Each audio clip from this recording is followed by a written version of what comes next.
All right, so today we're just swapping over the pads for a track day that we're doing. We currently are running DS2500s on the street, and we're swapping over to our track dedicated set of DS111s. We're gonna go ahead and get started by just lifting the car. We have quick jacks, so we'll be using those, but you can do this one wheel at a time or lifting it with regular jacks.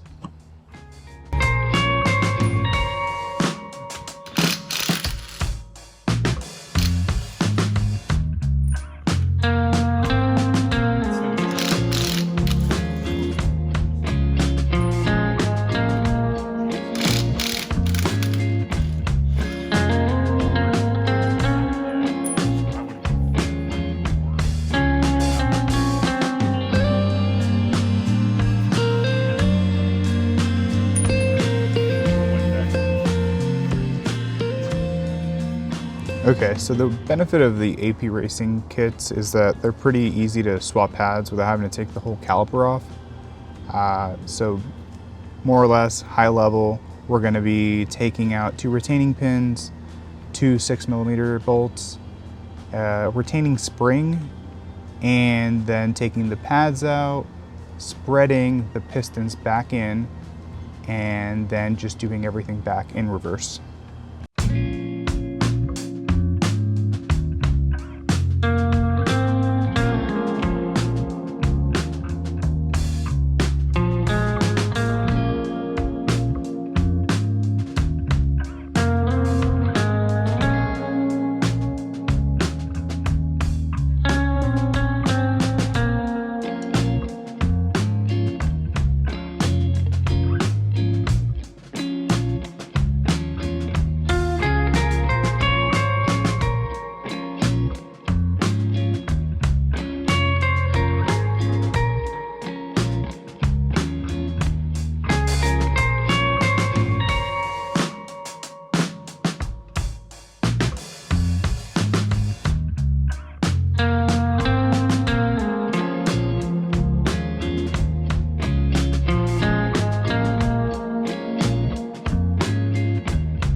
Once you've got everything seated again, you'll want to torque down those bolts.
All right, that's the swap. And I wanted to share before you go this cool app we've been working on. We're fairly new to the App Store, so we're open to any feedback you might have, but the idea is track all your maintenance, scan your receipts, and be able to have a digital binder of all your items.